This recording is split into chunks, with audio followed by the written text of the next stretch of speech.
अस्सलाम वालेकुम।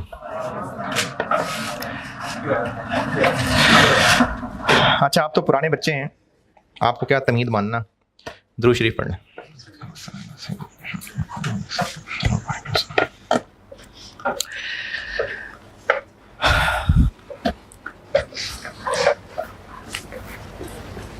FAR 1 का पेपर मुश्किल था और बहुत मुश्किल था।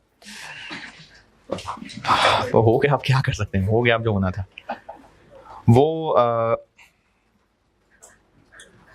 तो था, मुश्किल था बस।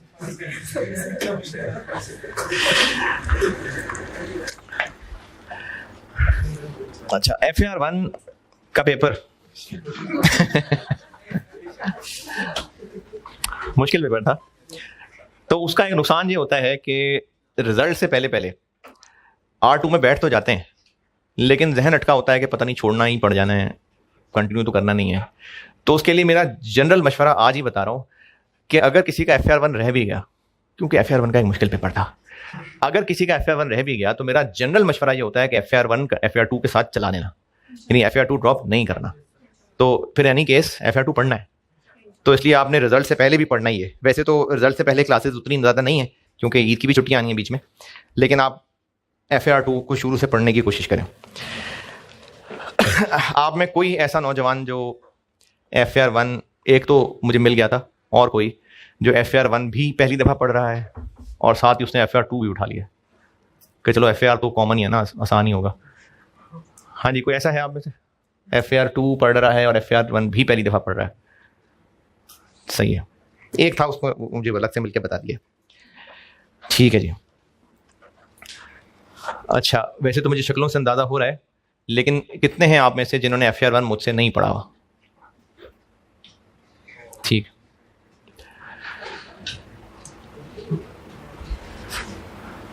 मुझसे पढ़े हुए तो आए नहीं यार मेरे पास। आप भी कहीं अच्छी जगह चले जाते फिर हैं? अच्छा, नहीं, मुझे ये पता था कि FAR 2 में तो बहुत ज़्यादा बच्चे हैं, तो तय आए नहीं है। हाँ जी, नहीं, मैं तो पहली 2 क्लासेस में भी नहीं पढ़ा था। मैं ना वो FAR 2 में रिवैल्यूएशन से शुरू करता हूँ। तो अभी भी मैं आज कल परसों में रिवैल्यूएशन और डिस्क्लोजर्स IS 16 कराऊंगा, यानी ऑफिशियली जो है नहीं, आज भी। तो वो जो FAR 2 का ऑफिशियली सिलेबस है वो मंडे से शुरू करूँगा मैं। उसकी रीज़न है, बताता हूँ अभी। अच्छा, अब चूंकि आप लोग कैफ की अटैम्प्ट पहले दे चुके, तो वो जो छोटे छोटे बच्चों को थोड़ा जज्बाती करने की कोशिश करता हूँ वालिदैन का वास्ता दे के, वो तो आपको ज़रूरत नहीं है, अब तो आप लोग बड़े हो गए। तो वो तो अभी FAR 1 में थोड़ा सा जज्बाती कर रहा था मैं बच्चों को, तो अभी कॉस्ट में भी करूँगा। तो आप चूंकि बड़े हो गए हैं तो आपको इन बातों से फ़र्क नहीं पड़ता, इसलिए आपके साथ वो बातें नहीं हैं। तो आपके साथ सीधी टू दी पॉइंट बातें। जो लोग मुझसे पहले पढ़ चुके हैं, इतना मेरा अपना ज़ाती ओपिनियन ये है, हो सकता है आप भी पढ़ने के बाद इसे इत्तेफाक करें, FAR 2 ज़्यादा इंटरेस्टिंग है FAR 1 से। FAR 1 में उस तरह ज़्यादा मज़े के टॉपिक्स नहीं हैं, और ख़ास तौर पे जो मनहूस तरीन टॉपिक है, कौन सा भला? हाँ, NPO तो अच्छा था। अरे अच्छा, तो FAR 2 में जो है ना वो स्टैंडर्ड्स हैं, और थोड़ा सा लॉ भी है। जो लोग सी लॉ भी साथ पढ़ रहे हैं, अगर सी लॉ पढ़ रहे हैं कोई साथ, हाँ, थोड़ा सा सी लॉ है, थोड़ा सा, बिल्कुल 3 स्केजुअल हैं वो याद करने होंगे आपने। और स्केजुअल पता है लॉ में? Schedule, first schedule, second schedule, schedule होते हैं। टैक्स में कोई, टैक्स में थे ना स्केजुअल? हाँ, तो कंपनी लॉ में भी ना कुछ स्केजुअल हैं, वो आपने FAR 2 में आपके सिलेबस में उसमें से 3 हैं, तो वो याद करने होंगे। उसके अलावा एक और छोटा सा टॉपिक है एथिक्स, लास्ट टाइम उसमें से 8 नंबर का सवाल भी आ गया। इन 2 के अलावा स्टैंडर्ड्स ही स्टैंडर्ड्स हैं। तो FAR 2 FAR 1 की निस्बत ज़्यादा इंटरेस्टिंग है। हाँ, जिसको सिरे से पढ़ाई में इंटरेस्ट ही नहीं है तो उसके लिए तो ये जुमला नहीं था।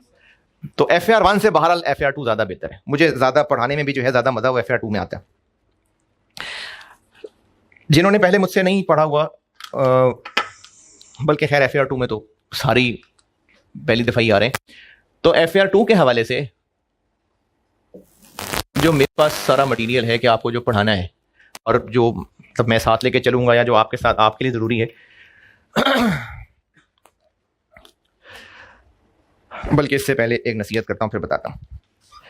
आप में से अक्सर लोगों की ये कैफ की आखिरी अटेम्प्ट होगी, और उसके बाद फिर या तो तंग आगे छोड़ देंगे या फिर कैफ पास करके आप आगे बढ़ जाएंगे। अच्छा जी, कैफ पास कर लिया, आगे बढ़ गए, आगे क्या होगा? अब आर्टिकल्स होंगे। कुछ फर्म्स के नाम बताएं, हैं बताएं कोई।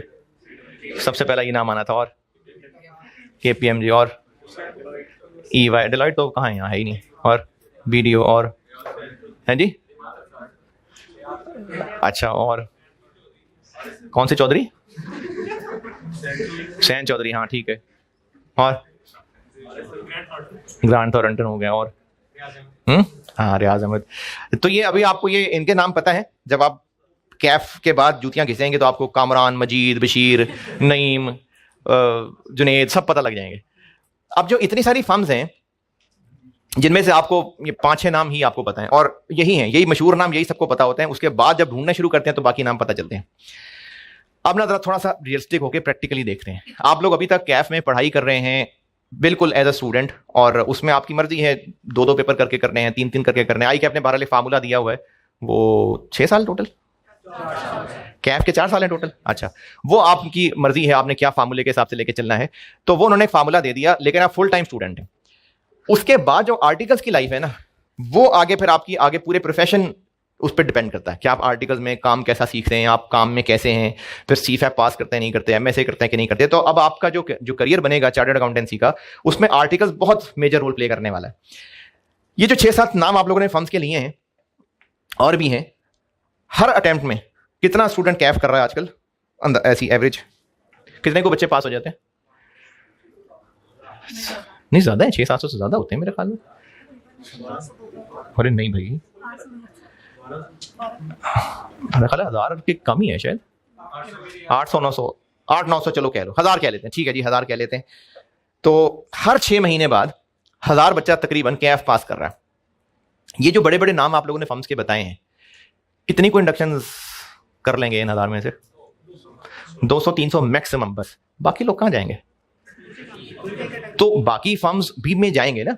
तो इसलिए आप लोगों को कोशिश तो करनी चाहिए अच्छी फर्म में जाने के लिए, लेकिन अगर ना मिले तो ये कोई जिंदगी मौत का मसला नहीं है। अभी चूंकि आप अगले सेशन में इस चीज को फेस कर रहे होंगे ना, इसलिए मैं आपको पहले दिन नसीहत कर रहा हूं, क्योंकि पहले दिन की नसीहतें कुछ ना कुछ याद रहती हैं कि इसको जिंदगी मौत का मसला मत बनाना।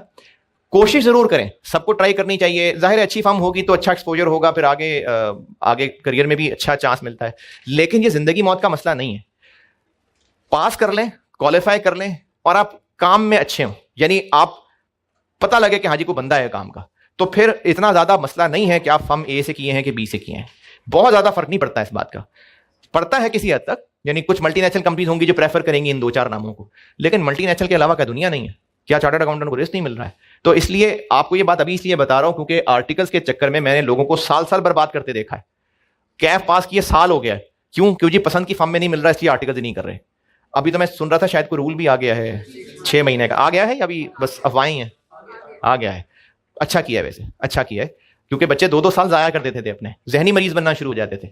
इतना ज्यादा उनके ना प्रेशर बनना शुरू हो जाता था कि फलाने को मिल गया अच्छी फर्म में, मुझे नहीं मिल रहा, तो वो बहुत नुकसान कर रहे थे अपना। तो आपको मैं इसलिए बता रहा हूं बेटे कि अच्छी फर्म की ट्राई जरूर करें, लेकिन अगर किसी अच्छी फर्म में ना हो तो ये जिंदगी मौत का मसला नहीं है। जहां भी मिले वहां जाएं और काम सीखें और पेपर पास करें। अच्छा चलें, पहले हम बात अच्छी फर्म की करते हैं। अच्छी फर्म में इंडक्शन, क्या खास बात होगी आप में कि अच्छी फर्म में मिल जाएगा आपको? क्या क्या खास बातें होंगी? चलें, हैं सिफारिश, हाँ ठीक है, मतलब होता है, और प्राइवेट सेक्टर है ना, कोई गवर्नमेंट की मेरिट लिस्ट थोड़ी है कि आप सिफारिश को क्रिटिसाइज करें। मर्जी उनकी मर्जी, जिनको मर्जी रखें, चाहे सारे गधे रख लेंगे अपनी फर्म में ना। देखें, मेरा एक प्राइवेट बिजनेस है, मैं वहां पर जिसको मर्जी रखूं, मैंने कौन सा ये ऐलान किया कि मैं मेरिट पे रखूंगा? तो इसलिए चलता है रेफरेंस। क्या 100% लोग रेफरेंस पे होते हैं? नहीं, बिल्कुल नहीं है। चलो हम कह देते हैं कि 300 में से लेट्स से 200 लोग उन्होंने फेयर रखने हैं। अच्छा, अब उन 200 के अंदर आप शामिल हो जाएंगे, क्या क्या क्वालिटीज होनी चाहिए? हैं, नंबर ऑफ अटेम्प्ट्स, बिल्कुल ठीक है, और अच्छा पास्ट भी है, लेकिन वो आपके बस में नहीं है। ये FSC वगैरह का रिकॉर्ड कैसा था आपका, वो तो अब हो गया जो होना था। और अब तो हम बात कर रहे हैं कि अब से ऑनवर्ड जो आप जिसमें कुछ कर सकते हैं, नंबर ऑफ अटेम्प्ट्स हो गई, और समझ नहीं आ रहा मुझे वर्ड, सॉफ्ट स्किल्स हैं, बिल्कुल ठीक है। और एक बहुत इंपॉर्टेंट चीज है जो मिस हो रही है, नॉलेज किस है, कॉन्फिडेंस। और कॉन्फिडेंस के साथ में एक और चीज ऐड कर देता हूं, क्योंकि कॉन्फिडेंस होगा तो फिर ये चीज होगी कम्युनिकेशन स्किल्स। ये चीज बहुत इंपॉर्टेंट है। अच्छा, कम्युनिकेशन स्किल्स तो वो बेहतर है कोई जो एमएफए अगर कोई यहां से पढ़ता है तो मैनेजमेंट के टीचर से पूछें, ज्यादा बेहतर वो बता सकेंगे। अगर पैक से पढ़ रहे हैं तो ठीक साहब से पूछ लेना बेशक। कॉन्फिडेंस के लिए मैं आपको ये जरूर बता देता हूं कि आप में कॉन्फिडेंस तभी आएगा जब आपके पास नॉलेज होगा। जब आपके पास नॉलेज होगा तो आप कॉन्फिडेंट होंगे ना। जिंदगी में कई ऐसे टॉपिक हैं उसमें नॉलेज किसी के पास ज्यादा होता है। जैसे किसी को फुटबॉल का अगर बहुत नॉलेज है तो जहां भी फुटबॉल के ऊपर डिस्कशन हो रही होगी उसके बात करने का अंदाज ही और होगा, बहुत कॉन्फिडेंट होकर बात कर रहा होगा। किसी के पास मूवीज का बहुत नॉलेज है, जब मूवी से बात हो रही होगी बहुत कॉन्फिडेंस से बात कर रहा होगा। किसी के पास पॉलिटिक्स का बहुत नॉलेज है। तो जिसके पास जितना ज्यादा नॉलेज है तो कॉन्फिडेंस होगा। तो आपके प्रोफेशन में सीए से क्या बनता है? सी ए, चार्टर्ड अकाउंटेंट। तो ये जो अकाउंटिंग स्टैंडर्ड्स है ना, FAR 2, ये FAR 2, CFAP 1, आगे MSA, ये चार्टर्ड अकाउंटेंट रिपोर्टिंग स्टैंडर्ड्स का चीता होता है। इससे ज्यादा दुनिया में किसी को स्टैंडर्ड नहीं आते होते, और इंटरनेशनल स्टैंडर्ड है, पाकिस्तानी स्टैंडर्ड नहीं है। यानी दुनिया में सब एक जैसे चार्टर्ड अकाउंटेंट होंगे जो भी IAS को मानते होंगे। तो इसका नॉलेज बहुत ज्यादा जरूरी है। टैक्स का नॉलेज है, किसी हद तक ऑडिट का है, लेकिन वो भी आप प्रैक्टिकल लाइफ में जाएंगे तो पता लगेगा, अभी इतना ज्यादा नहीं है। तो अभी आपसे इंटरव्यूअर जो एक्सपेक्ट करता है आपके पास रिपोर्टिंग का नॉलेज होना चाहिए, टैक्स का नॉलेज होना चाहिए, और आपके पास ये नॉलेज होगा तो आपकी बात में कॉन्फिडेंस आएगा। तो अब आपको, हाँ, तीसरी एक और बात, CFAP के बारे में किसी ने अगर सुना हो तो कोई सीनियर, कोई बहन भाई, बड़ा, कोई कजन, कोई दोस्त यार, कि CFAP में कौन कौन से पेपर्स मुश्किल हैं, रिजल्ट बहुत मुश्किल होता है, BFD और है रिपोर्टिंग, एडवांस रिपोर्टिंग, और मेरे ख्याल में सबसे बुरा रिजल्ट शायद रिपोर्टिंग का होता होगा। बहुत मुश्किल होता है और मैं पढ़ाता भी हूँ, और उसमें वाकई स्टूडेंट को ना मुश्किल होती है पेपर अटेम्प्ट करने में। तो FAR 2 की बेस अच्छी होगी तो आगे CFAP 1 में आपको फायदा होगा। तो आपने जो FAR 2 पढ़ना है ना, 3 ऑब्जेक्टिव है। FAR 2 तो पास करना ही है, FAR 2 के नॉलेज को आपने स्ट्रॉन्ग करना है, क्योंकि FAR 2 पे ग्रिप होगी तो आपका कॉन्फिडेंस ज्यादा होगा। कॉन्फिडेंस ज्यादा होगा तो ये चीज आपको इंटरव्यू में हेल्प करेगी। और तीसरी चीज, FAR 2 पास करके CA थोड़ी छोड़ देना है, CFAP 1 के अंदर भी FAR 2 के कॉन्सेप्ट बहुत काम आते हैं। तो इसलिए FAR 2 आपके अभी ऑनवर्ड जो करियर रहता है उसमें FAR 2 बहुत इंपॉर्टेंट सब्जेक्ट है। सारे सब्जेक्ट्स ही होते हैं, लेकिन जैसे MFA है, अब MFA को डिग्रेड नहीं कर रहा, वैसे बता रहा हूं, अब MFA का नॉलेज आपको इंटरव्यू में काम आएगा शायद नहीं, क्या आपके आगे करियर में उसका बहुत इस्तेमाल होगा पता नहीं, आपके एक्सपोजर पे डिपेंड करता है। लेकिन आर्टिकल्स के इंटरव्यू के लिए टैक्स इंपॉर्टेंट है, रिपोर्टिंग बहुत इंपॉर्टेंट है, स्टैंडर्ड्स बहुत इंपॉर्टेंट है। तो अगर आप FAR 2 पढ़ते हैं और सिर्फ FAR 2 पास करने की नियत से पढ़ते हैं तो बेटे फिर इंटरव्यू में कॉन्फिडेंस नहीं आएगा। लेकिन अगर आप कॉन्सेप्ट्स भी लेंगे, ग्रिप रखेंगे, और उसकी मैं इंशाल्लाह करूंगा कोशिश। मुझे FAR 2 पढ़ाने में मजा भी बहुत आता है FAR 1 की निस्बत। FAR 1 तो बस पढ़ा रहा हूं, बस चल रहा है तो पढ़ा रहा हूं, वरना मजे के एतबार से बात करूं तो मुझे FAR 2 रिपोर्टिंग पढ़ाने का मजा आता है, CFAP 1 और कॉस्ट तो खैर चीता अपना। तो FAR 2 जो है उसमें कॉन्सेप्ट्स हैं, स्टैंडर्ड्स हैं ना, कॉन्सेप्चुअल स्टैंडर्ड्स हैं। और मैं इंशाल्लाह आपको स्टैंडर्ड पढ़ाऊंगा भी, तो मेरा पढ़ाने का तरीका भी यही है कि मैं इंटरैक्टिव पढ़ाता हूं। यानी मैं आपके सामने सिचुएशन रख दूंगा और उसमें से पूछूंगा अच्छा क्या होना चाहिए, तो आप ही के अंदर अंदर से स्टैंडर्ड निकल रहे होंगे। तो इंटरैक्टिव कॉन्सेप्चुअल चलेगा। तो मैंने आपको लेक्चर नोट्स बनवाने हैं, क्योंकि ना स्टैंडर्ड्स आपने याद करने हैं। जैसे FAR 1 में भी कुछ स्टैंडर्ड्स थे, तो उसके लिए मैं ना डिक्टेट करवाता हूं, कुछ चीजें बोर्ड पे लिख के देता हूं, दरख्त वगैरह बना देता हूं, कुछ चीजें जो मैं डिक्टेट करवाता हूं, मैं लिखवाऊंगा इसमें बहुत ज्यादा। तो FAR 2 में मैं लिखवाता हूं चीजें बहुत ज्यादा। तो इसलिए लेक्चर नोट्स बहुत इंपॉर्टेंट है, क्योंकि मैंने आपको लिखवाना क्या है, मैंने आपको स्टैंडर्ड्स को इस तरह से कन्वर्ट करके लिखवाना है कि वो आपके लिए नोट बन जाए। वरना स्टैंडर्ड अगर रॉ पढ़ेंगे तो उसमें बहुत फैली हुई चीजें लिखी होती हैं। तो मैंने आपको उनको स्टूडेंट लेवल के नोट्स बना के देने हैं। तो ये वो चीजें जो मैं यहां लिखवा रहा हूं। तो मेरी FAR 2 के लिए लेक्चर नोट्स चाहिए, और प्रैक्टिस के लिए पैक की बुक, और 1-2 चैप्टर ऐसे हैं जिनके मैं नोट्स अलग से दूंगा, क्योंकि ये 2019 तक ये बुक मेरी थी, मैं ही बनाता था, उसको अपडेट करता था।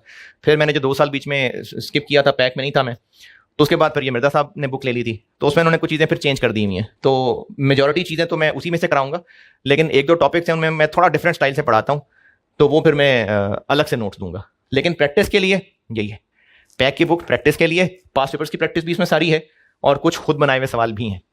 तो ये 2 चीज़ें हैं जो मैंने FAR 2 में पढ़ाने के लिए इस्तेमाल करनी है। तीसरी चीज़, ये अभी मैं लिख रहा हूं, अगर किसी ने इसको नोट करना हो या पिक्चर लेनी हो, ये मुझे आप, वैसे तो मैं कोशिश करूंगा याद रहे, अगर नहीं तो मंडे को याद कराना।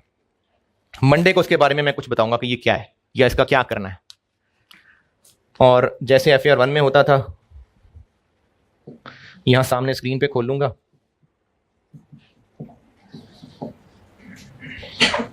ये है जी टोटल FAR2।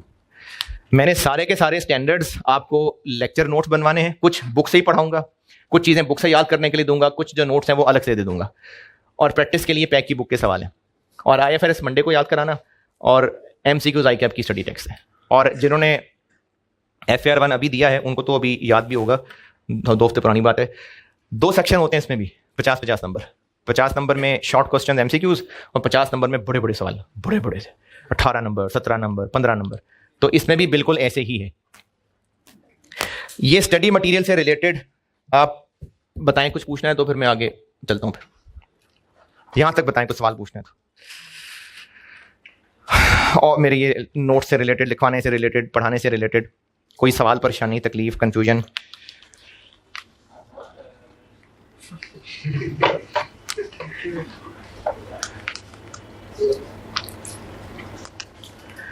और ये बुक पैक वाली ले लीजिएगा, और अगर ख़त्म हो गई हुई तो प्रिंटिंग में गई हुई है, मेरा ख्याल है अगले हफ्ते आएंगी।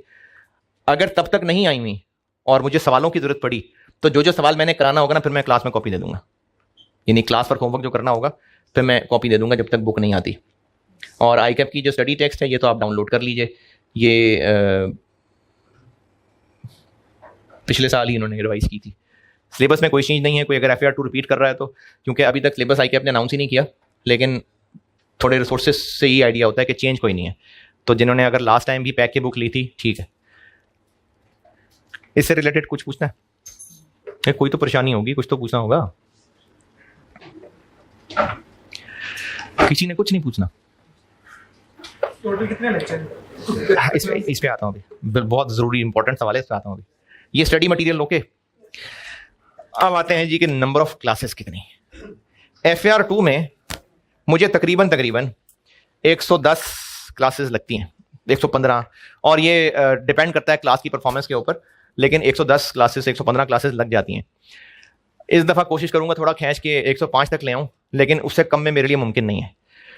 मसला ये है कि 2 ईदें हैं और आशूरा है, और इसकी वजह से तकरीबन इस सेशन में कोई 85-86 क्लासेस अवेलेबल हैं, यानी जो क्लासेस अवेलेबल हैं वो 85-86 हैं। चाहिए मुझे कम से कम 105-110। तो अब वो जो 25 हैं उनका क्या करें? है हाँ, एक्स्ट्रा करनी पड़ेंगी। तो इसलिए मैं शुरू में बता रहा हूँ कि एक्स्ट्रा चाहिए काफ़ी सारी, और उसको कैसे करना है। लास्ट टाइम का एक्सपीरियंस तो यही था कि मैंने ना 1 टॉपिक या 2 टॉपिक अलहदा से वो पढ़ा के, नो होमवर्क वाली पॉलिसी, वो मैंने यूट्यूब पे रख दिए थे। हो सकता है इस दफ़ा भी वही कर लूँ, अगर नहीं तो हो सकता है संडे पे चले जाए। वो जो नहीं, जो नाश्ता होता था तो वो, अरे आपको मिस कर रहा था मैं यार। तो पता नहीं मैं भूल गया मैं क्या बोल रहा था, इन नाश्ते से पहले था। हाँ, एक्स्ट्रा क्लासेस लगेंगी बहुत ज़्यादा, उसमें संडे भी हो सकता है, क्योंकि मैंने तीनों को मैनेज करना ना, कॉस्ट को, FAR1 FAR2 तीनों के लिए यही सिचुएशन है। तो उसके लिए फिर देखूंगा कि कैसे मैनेज करना है, लेकिन होगा ये मई ऑनवर्ड्स, यानी अप्रैल तक तो ऐसे ही चलेगा। मई जब रिजल्ट आ जाएगा आप लोगों का और ये तय हो जाएगा कि कौन FAR2 पर पढ़ रहा है फाइनली कि नहीं पढ़ रहा है, तो फिर मई ऑनवर्ड्स मैं एक्स्ट्रा क्लासेस फिर काम छिक के रखूंगा। तो एक्स्ट्रा क्लासेस होंगी, मैं आपको बता रहा हूं, एक्स्ट्रा क्लासेस होंगी। प्रैक्टिस, क्लास वर्क, होमवर्क जैसे पहले पढ़ते आए आप लोग वैसे ही चलेगा। पढ़ने की तरतीब अब कुछ इस तरह रखनी है कि अभी आजकल में ज़रा तादाद और स्टेबल हो जाए, तो मैं आप लोगों से एक ग्रिड शेयर करूंगा सिलेबस का, और उसमें से एक ग्रिड है, स्टैंडर्ड्स हैं उसमें काफ़ी सारे, उससे शुरू करूंगा। तो वो फिर मैं तब बताऊंगा कि ग्रिड कितने हैं, उसमें कितने टॉपिक हैं, और किस किस में से बड़ा सवाल आता है, किस में छोटा सवाल आता है। तो वो जब मैं आपको मंडे को प्रॉब्ली वो ग्रिड जब आपके हवाले करूंगा तो सिलेबस को तब गाइड करूंगा। उससे पहले यानी आज, कल, परसों मैं आपको एक चीज़ रिवाइज करके दे रहा हूं, वो है IS 16। और IS 16 में से क्या, रीवैल्यूएशन और नोट। रीवैल्यूएशन इंपॉर्टेंट इस लिहाज से है क्योंकि FAR2 के IS 16 नहीं है सिलेबस में, IS 16 सिलेबस में नहीं है, लेकिन IS 38 में मैं रिलेट करूंगा IS 16। एक IFRIC 1 एक चीज़ पढ़नी है, उसमें रीवैल्यूएशन चाहिए। एक IS 12 चीज़ पढ़नी है, उसमें रीवैल्यूएशन चाहिए। तो ये रीवैल्यूएशन बार बार आगे इस्तेमाल होनी है, इसलिए मैं रीवैल्यूएशन रिवाइज करा रहा हूं। हैं जी, पहले दिन नहीं पढ़ाता, हाँ बिल्कुल सही बात है। तो नहीं अभी उस कुछ दिन बाद अभी बहुत सारे बच्चे जो हैं मुझे पहली दफ़ा देख रहे हैं, तो अभी पहले FAR2 हो ले ज़रा, कुछ दिन बाद फिर, क्योंकि ना वो कुछ बच्चे घबरा जाते हैं जिन्होंने मुझे पहली दफ़ा देखा होगा, कुछ देख के घबरा गए होंगे। तो मैं आपको रिपोर्टिंग पढ़ाऊंगा इंशाल्लाह, चार्टर्ड अकाउंटेंट हूं अल्हम्दुलिल्लाह, मैं रिपोर्टिंग ही पढ़ाऊंगा, लेकिन कुछ दिन बाद इंशाल्लाह फिर बाकी भी एक्टिविटीज़ शुरू करूँगा। तो एक आधा वैसे रमज़ान में बयान प्लान तो है, लेकिन देखूंगा, अभी इसको फाइनल नहीं किया मैंने। तो बाकी एक्टिविटीज़ इंशाल्लाह ये हदीस का सुनाना और ये आस्ता आस्ता लाऊंगा, क्योंकि शुरू में ना बच्चा जो पहली दफ़ा मिलता है वो ये एक्सेप्ट नहीं कर पाता। जैसे ये पता नहीं, शायद वो बच्चा मुझसे FAR2 पढ़ रहा हो, ये ऑनलाइन शायद पढ़ रहा हो। मुझे एक बच्चे ने बताया, शायद मुझे लगता है मैंने लास्ट टाइम ये बात सुनाई भी थी, वो मैं राइज़ में चला गया था, पैक छोड़ गया था। तो जो बाकी भी टीचर्स हैं, जैसे आप जानते होंगे नान रऊफ़, हुमैर उत्रा, जवाद, तो ये सब दाढ़ियों वाले लोग हैं। तो एक बच्चे ने मुझे मैसेज करके कहा कि मैं ना ये आप लोगों से पढ़ना नहीं चाहता था, और ये आप लोग ना बैकवर्ड और आउटडेटेड और इस तरह के लोग होते हैं। अभी यहाँ नहीं था लॉफ्टर, अभी बाद में है। तो वो कहता है मैं पैक आ गया। वो आप पैक आ गए? फिर नहीं, मैं पिछले सेशन में पैक आ गया था। तो कहता है फिर पढ़ना पड़ा मजबूरन आपसे। लेकिन फिर जो क्लास में जिस तरह कोशिश करता हूँ फिक्र के साथ चलने की कि दीन जिंदगी में आ जाए, इसकी कोशिश है, तो उसके अंदर चेंजेस आनी शुरू हुई, और वो कुरान पाक पढ़ना, नमाज पढ़ना, वो मतलब जो भाग रहा था मौलवियों से, तो वो चेंज पकड़ा गया आखिरकार। तो इसलिए पहले ही दिन में इस तरह की बातें इसलिए नहीं कर देता कि कुछ बच्चे घबरा जाते हैं, तो वो छोड़ के ना चले जाएं। भी तो मैं आपको इंशाल्लाह रिपोर्टिंग ही पढ़ाऊंगा और स्टैंडर्ड्स पढ़ाऊंगा। फिर कुछ अर्से बाद इंशाल्लाह इरादा ये है, कोशिश ये होती है, फिक्र ये है कि जब आप इस सेशन को ख़त्म करके जाएं तो आप बेहतर मुसलमान हो, इसकी कोशिश करूंगा इंशाल्लाह। बाकी अपनी तरफ से पढ़ाने के लिहाज से देखो, मेरा काम है इखलास के साथ बेस्ट एफर्ट करके आप लोगों को पढ़ाना, वो मेरा बेटे मैं कोशिश करूंगा। और आप सब मेरे बच्चों की तरह हैं, वैसे तो 2-4 साल का ही फ़र्क है सिर्फ, लेकिन रिश्ते हैं। अच्छा, ओहो, तो पता नहीं मैं क्या बोलने लगा था। हाँ, तो आप लोग जो है ना वो मेरे लिए मेरे बच्चों की तरह हैं, और मैंने इसलिए सबको पढ़ाना है। जो नहीं भी पढ़ना चाहता मैंने तो उसको भी पढ़ाने की कोशिश करनी है। तो इसलिए क्लास इंटरेक्टिव रहेगी, आप लोग भी अच्छी तरह से पढ़ेंगे तो मज़ा आएगा। तंग करके चलेंगे तो कोर्स तो फिर भी करा ही दूंगा, लेकिन अच्छा सेक्शन होगा अगर इंटरेक्टिव होगा तो। आइए 16 पे आते हैं। और हाँ, और आपको आता है IAS 16, रिवैल्यूएशन आती है ना? रिवैल्यूएशन सरप्लस और OCI और सरप्लस ट्रांसफर, ये आता है ना कि लिखाऊं पहले सारा? पक्की बात है। अच्छा, अब करना ये है कि एक सवाल कराऊंगा रिवैल्यूएशन रिवीजन के लिए, और नोट का बस फॉर्मेट बताऊंगा। ये IAS 16 FAR2 के सिलेबस में नहीं है ऑफिशियली, लेकिन FAR2 के कुछ टॉपिक्स में इसका इस्तेमाल होना है, इसलिए मैं यहां से शुरू कर रहा हूं।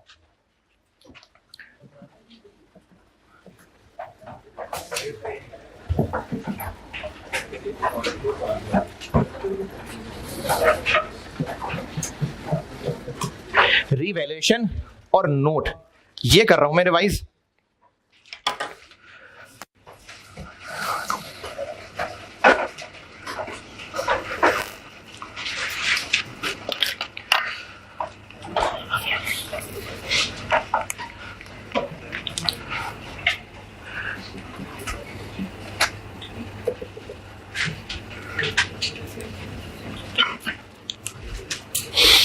अच्छा, अभी सामने बैठे हुए में से तो एक है जो FAR1 FAR2 इकट्ठे पढ़ रहा है।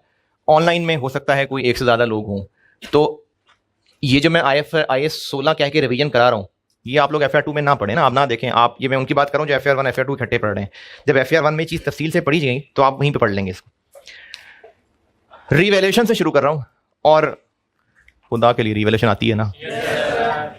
FAR1 में बहुत सारी वैरायटियां हैं, मैंने तो खैर बहुत सारी वैरायटियां कराई हुई थी। आपने अगर कहीं और से भी पढ़ा है तो आई बिलीव कि वो सर ने आपके सब प्रैक्टिस कराई होगी।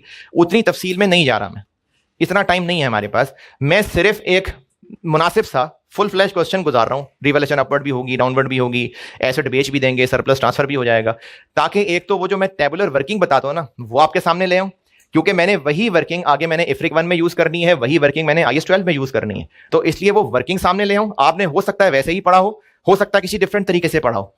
तो एक मेरा मकसद ये है कि मैं वो वर्किंग सामने ले आऊँ। दूसरा, IAS 38 में जाके मैंने नोट ये कहना है कि वही IAS 16 वाला है, हो गया है। यानी i38 पढ़ाऊंगा और उसमें नोट्स पढ़ाऊंगा कि ये तो वही i16 वाला है। तो इसलिए मैं नोट और रिवैल्यूएशन रिवाइज करवा रहा हूं आपको। रिवैल्यूएशन से शुरू करते हैं। फिर पूछ रहा हूं, आता है ना रिवैल्यूएशन? सरप्लस ट्रांसफर करना क्या है, क्यों करना है, कितने से करना है, रिवैल्यूएशन अपवर्ड करनी है तो किसको डेबिट करना है कि किसको क्रेडिट करना है? चलें फिर सवाल लिखें।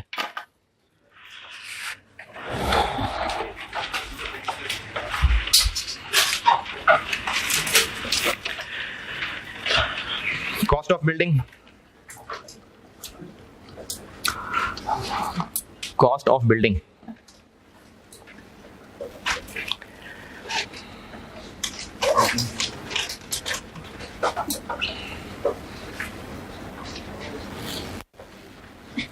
$9,900,000।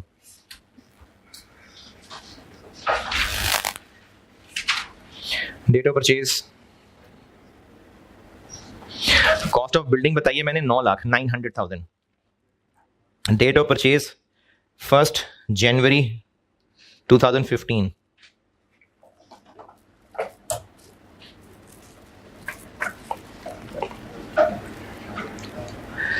अकाउंटिंग ईयर जनवरी से दिसंबर।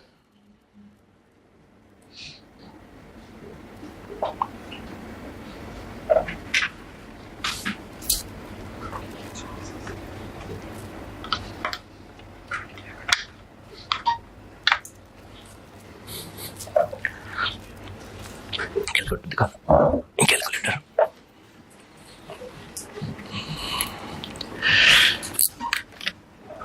यूजफुल लाइफ बता दी मैंने। यूजफुल लाइफ 10 साल, useful life 10 years, straight line method.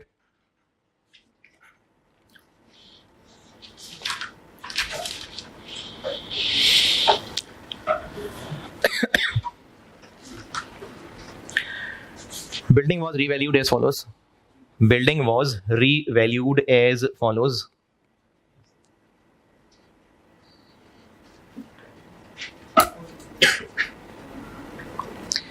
Date बताऊंगा और रीवैल्यूड अमाउंट बताऊंगा।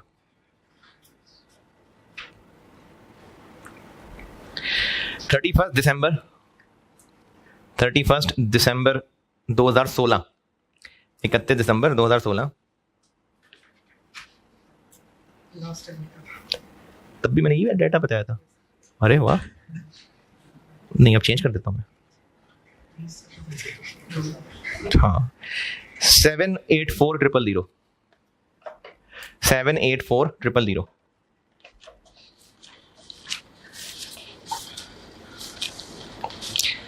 फर्स्ट जनवरी 19, पहली मैंने बताई है 31 दिसंबर 16 और रीवैल्यूड अमाउंट बताई थी 784,000। दूसरी बता रहा हूं 1 जनवरी 19,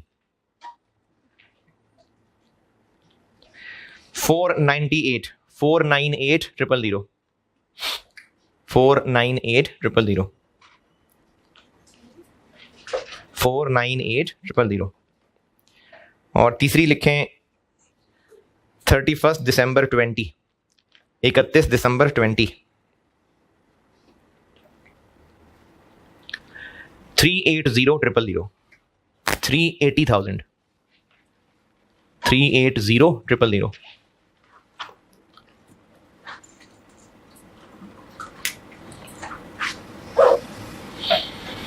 चलिए रिवैल्यूएशन ये 3 है। उसके बाद लिखें ऑन 1 जनवरी। रिवैल्यूएशंस यही 3 बताई हैं मैंने। उसके बाद अगला सेंटेंस बता रहा हूं on 1 January 2022। 1 January 2022 building was sold for 290,000। Building was sold for 290। It is company's policy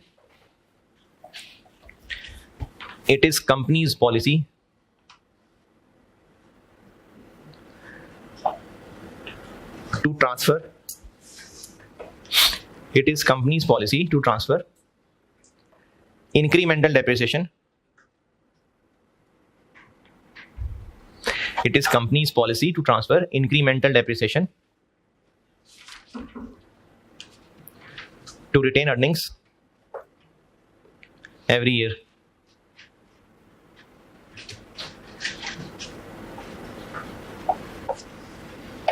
Required है हमसे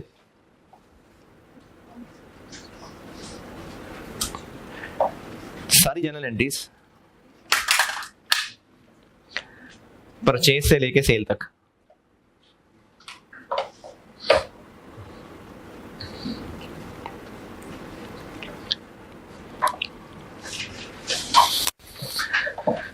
अच्छा, इसकी ना मैं एक 3 कॉलम वाली टेबुलर वर्किंग बनाता हूं। तो अगर आपने थोड़ा डिफरेंट तरीके से पढ़ा हुआ है और आपको वो अच्छी तरह आता है तो बेशक आप वही कंटिन्यू कर लीजिए।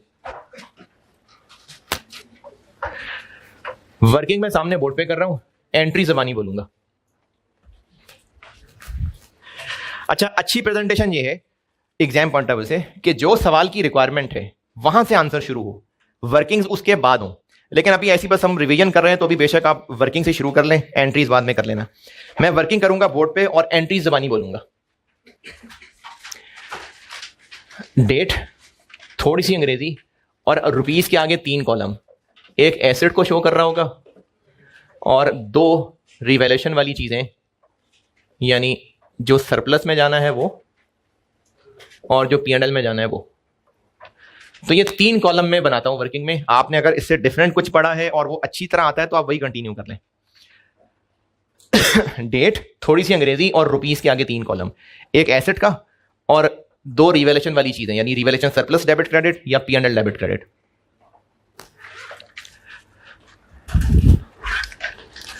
सबसे पहला काम 1 जनवरी 15, एसेट की कॉस्ट 9 लाख। इसका ना फायदा यह है कि इसके अंदर एसेट की वैल्यूज अपडेट होती जा रही होंगी और पता चलता रहेगा कि जब रिवैल्यूएशन अपवर्ड डाउनवर्ड होगी तो वो सरप्लस में लिखनी है कि P&L में लिखनी है। अच्छा, वर्किंग में बोर्ड पे कर रहा हूं और आप एंट्रीज में ज़बानी बोलूंगा तो फिर आप वो ज़बानी लिखते रहिए। सबसे पहली एंट्री क्या हो जाएगी? 1 जनवरी 15, बिल्डिंग डेबिट कैश। अरे वाह यार, जबरदस्त। बिल्डिंग डेबिट कैश क्रेडिट, बिल्कुल ठीक। 1 जनवरी 15, बिल्डिंग डेबिट कैश क्रेडिट 900,000।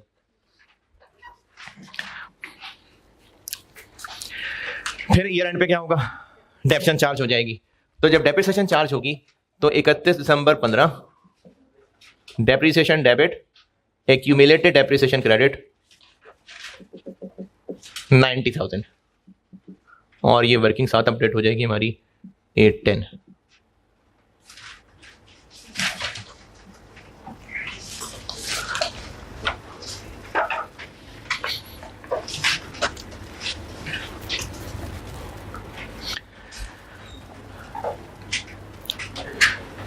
दो एंट्रीज बता दी मैंने। 1 जनवरी 15 बिल्डिंग डेबिट कैश क्रेडिट 900,000 और दूसरी 31 दिसंबर 15 depreciation debit accumulated depreciation credit 90,000। Revaluation कब हो रही है? 31 दिसंबर 16। तो 2016 की पहले डेप्रिसिएशन चार्ज होगी या पहले रिवैल्यूएशन होगी? क्यों? रीवैल्यू जब करते हैं ना एसेट को रीवैल्यू, तो उसकी कैरिंग अमाउंट को फेयर वैल्यू से कंपेयर करते हैं। तो जिस दिन की रिवैल्यूएशन उस दिन की कैरिंग अमाउंट ना। तो चूंकि रिवैल्यूएशन कर रहे हैं 31 दिसंबर 16, तो उस दिन की कैरिंग अमाउंट तक पहुंचेंगे ही तब जब पहले 16 की डेप्रिसिएशन चार्ज होगी। तो 16 की डेप्रिसिएशन की एंट्री फिर सेम हो जाएगी, depreciation debit accumulated depreciation credit 90,000।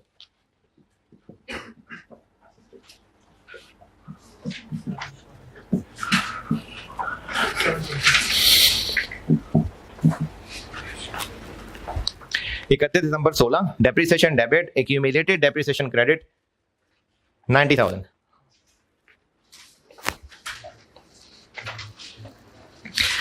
अब होगी इसी दिन रिवैल्यूएशन। तो रिवैल्यूएशन की होती हैं 2 एंट्रीज, याद है? 2 एंट्रीज होती हैं।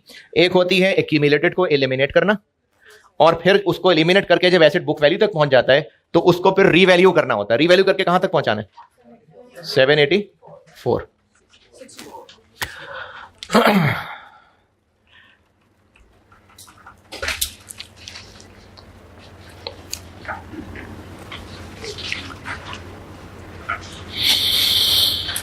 इकतीस दिसंबर 16 तक डेप्रिसिएशन की एंट्री कर ली। रीवैल्यूएशन के टाइम पे दो काम करने हैं। एक, हमने एक्यूमुलेटेड डेप्रिसिएशन को करना है एलिमिनेट, एक्यूमुलेटेड डेप्रिसिएशन डेबिट और बिल्डिंग क्रेडिट। ऐसा करने से एक्यूमुलेटेड हो जाएगी 0 और एसेट फौरन पहुंच जाएगा उस दिन की बुक वैल्यू तक। कितनी एक्यूमुलेटेड? जितनी उस वक्त एक्यूमुलेटेड का बैलेंस था। वर्किंग में देखना है तो हम यहां खड़े हैं, इससे ऊपर ये दो चार्ज हुई हैं, तो ये 180,000 है और ये एलिमिनेट हो जाएगी। तो 180,000 एक्यूमुलेटेड डेप्रिसिएशन डेबिट और बिल्डिंग क्रेडिट, ये हो गई एक्यूमुलेटेड डेप्रिसिएशन की एलिमिनेशन।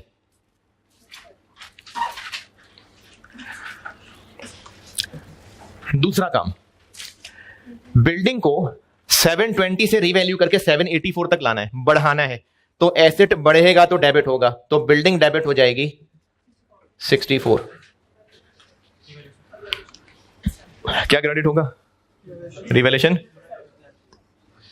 रिवैल्यूएशन सरप्लस के रिवैल्यूएशन गेन की P&L जी सरप्लस। क्यों? एसेट की वैल्यू बढ़ी है, अगर हम इसको बेच देते तो यकीनन प्रॉफिट पे बिकता, तो जब हम बेच देते वो प्रॉफिट हम अर्न कर लेते तो वो इनकम होती। लेकिन क्या बेच दिया है? नहीं, ये तो बस वैल्यू बढ़ी है, बढ़ी हुई वैल्यू देके खुशी हो रही है बस। तो अभी जब ट्रांजैक्शन की ही नहीं है तो उसकी इनकम कैसे रिकॉग्नाइज हो जाए? इसलिए ये इनकम नहीं बनेगी। लेकिन चूंकि एसेट रिवैल्यूएशन मॉडल पे है तो बिल्डिंग को तो बढ़ाना है। अब एसओएफपी में एक तरफ एसेट्स होते हैं और दूसरी तरफ एसओएफपी है, इसमें एक तरफ होते हैं एसेट्स और दूसरी तरफ बस liabilities. Assets equal to liabilities plus equity. यानी बिजनेस में कितने एसेट्स हैं ये टोटल बराबर होता है बिजनेस की इक्विटी और लायबिलिटीज के। बिजनेस के पास एसेट्स हैं क्योंकि ओनर्स ने पैसा लगाया हुआ है या उधार लेके एसेट्स बनाए हुए हैं? बिजनेस के पास इतने एसेट्स हैं क्यों? क्योंकि ओनर ने पैसे लगाए हैं या उधार लेके एसेट्स लिए हुए हैं। तो अगर हमने बिल्डिंग को बढ़ाना है तो अब बिल्डिंग बढ़ेगी तो या तो ये बढ़ेगा या ये बढ़ेगा। तो बिल्डिंग बढ़ने से हमारी लायबिलिटी बढ़ रही है, जाग रहे हैं? लायबिलिटी नहीं बढ़ रही, ओनर का हक बढ़ रहा है। एसेट का बढ़ जाना, ये ओनर का हक बढ़ जाएगा क्योंकि एसओएफपी के अंदर हमने बिल्डिंग को कितने से बढ़ाना है? 64। अगर ये बिल्डिंग बेच रहे होते हैं ना तो फिर ये 64,000 प्रॉफिट ऑन डिस्पोजल होता, लेकिन बेच नहीं रहे हैं तो इसकी वैल्यू बढ़ाने को हम इनकम अभी नहीं कह सकते क्योंकि अभी तो सिर्फ वैल्यू बढ़ के खुशी हो रही है, तो इस खुशी को हमने इनकम नहीं कहना। तो फिर इनकम नहीं कहना तो क्रेडिट इनकम तो नहीं कर सकते। लेकिन अगर दूसरी साइड पे देखें तो एसओएफपी में अगर एसेट्स को बढ़ाना है तो बराबर करने के लिए इसका दूसरा फैक्ट इन दोनों में ही कहीं ना कहीं जाएगा।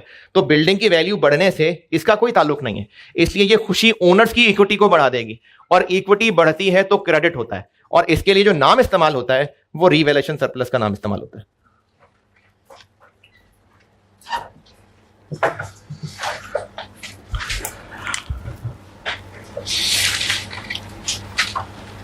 तो 31 दिसंबर 16 accumulated depreciation debit building credit, accumulated eliminate हो गई और बिल्डिंग रीवैल्यू हो गई। बिल्डिंग डेबिट और रिवैल्यूएशन सरप्लस क्रेडिट 64,000।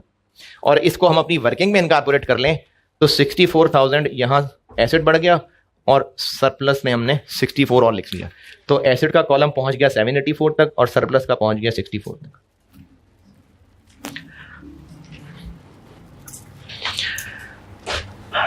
अगली रिवैल्यूएशन 2019 में जाके, तो आगे बढ़ते हैं। चलें आगे बढ़ते हैं 31 दिसंबर 16 से आगे 31 दिसंबर 17 डेप्रिसिएशन चार्ज कर लेते हैं। अच्छा जी, आपको रिवैल्यूएशन अच्छी तरह याद है तो फिर डेप्रिसिएशन चार्ज करने के लिए रीवैल्यूड अमाउंट को रिमेनिंग लाइफ पे डेप्रिशिएट करते हैं। तो चूंकि स्ट्रेट लाइन मेथड है तो अब इस 784 के पास कितनी जिंदगी बची है और ये जो बाकी बची जिंदगी है ना, इसको इस डेट से नहीं गिनना। बाकी बची जिंदगी का मतलब है जितनी डेप्रिसिएशन चार्ज होनी है। तो टोटल 10 में से 2 चार्ज हो गई हैं तो बाकी 8 रह गई, तो इसके पास बची है 8 साल की जिंदगी। 31 दिसंबर 17 depreciation debit accumulated depreciation credit 98,000।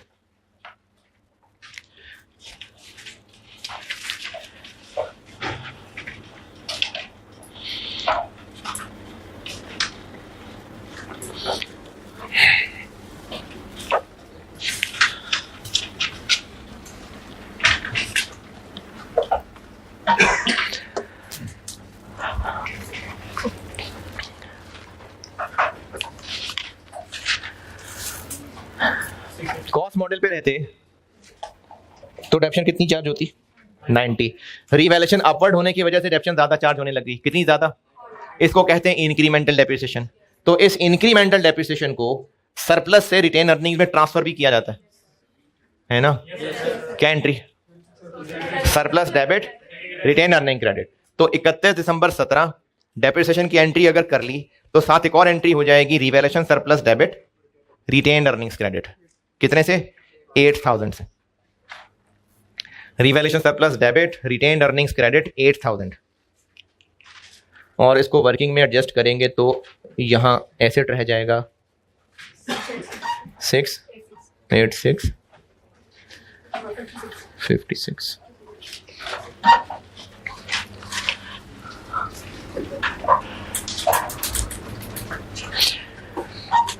चलिए यहां से इंशाल्लाह कल कंटिन्यू करता हूं।